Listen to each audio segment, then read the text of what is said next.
A reforma trabalhista veio com a promessa de aumentar o número de empregos formais. Será que o mercado aqueceu após quase 1 ano e 9 meses de implementação da reforma? Trabalho intermitente, teletrabalho, permissão de grávidas em ambientes insalubres, contribuição sindical opcional. A Lei 13.467 de 2017 trouxe mudanças que ainda estão sendo absorvidas pelo mercado de trabalho. 2 milhões de novos empregos formais. Essa foi a promessa trazida pela reforma trabalhista.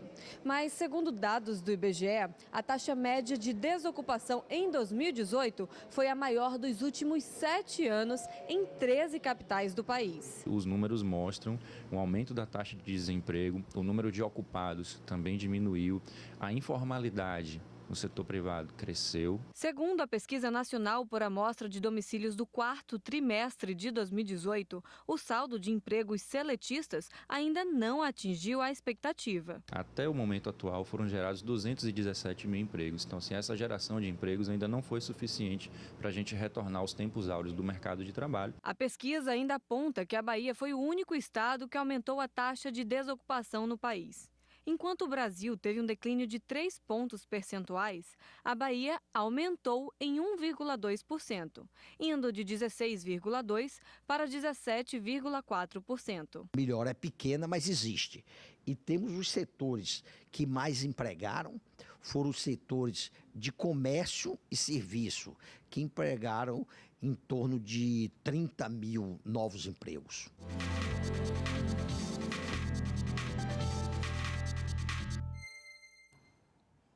E a gente continua nesse assunto, agora aqui no estúdio, conversando com a advogada trabalhista Régia Marques da Costa.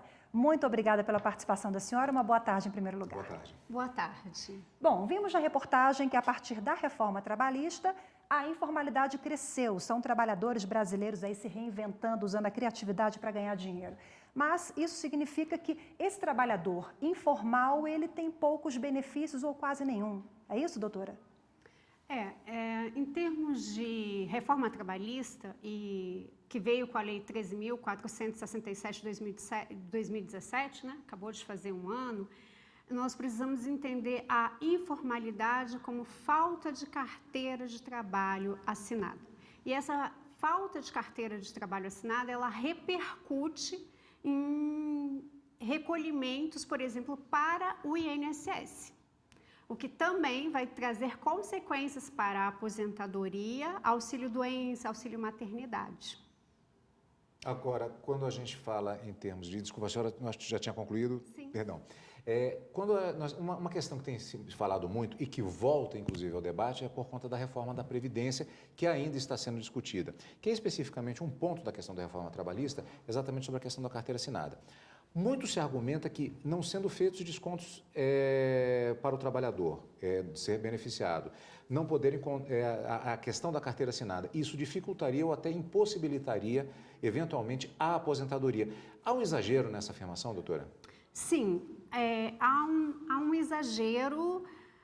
É preciso fazer ressalvas. Primeiro, nós vamos ressaltar aqui um aspecto que a reforma trabalhista, ela minorou, aliás, ela retirou alguns direitos mesmo dos trabalhadores com carteira assinada.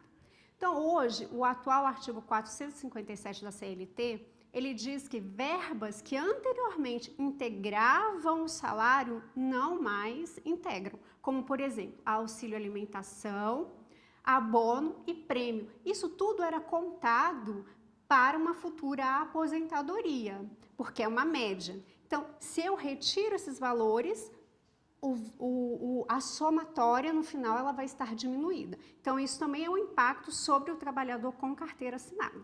O outro impacto é sobre o trabalhador informal, recapitulando, informal porque não tem a CTPIS assinada.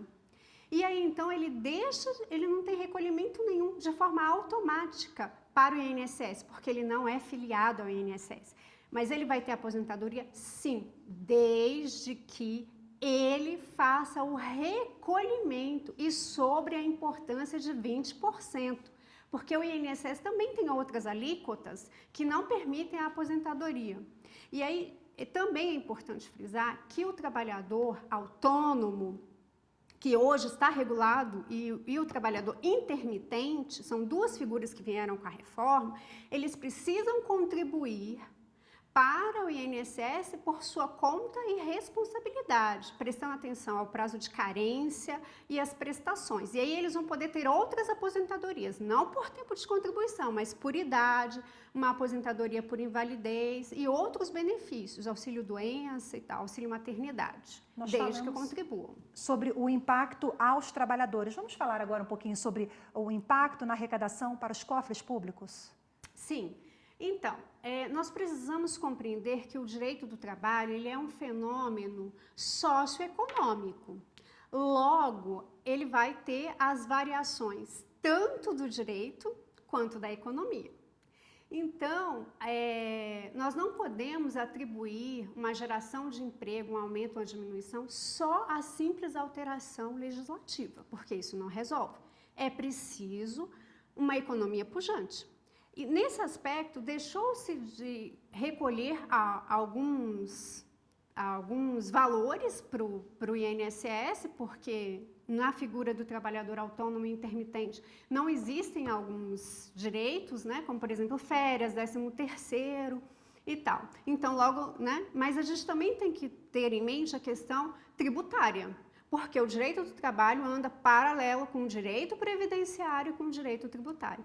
Então, o empregador não se desonerou com a reforma trabalhista.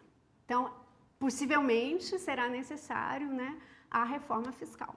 Ok, doutora Régia Marques, muito obrigada pela participação. Boa tarde mais uma vez. Obrigado, doutora.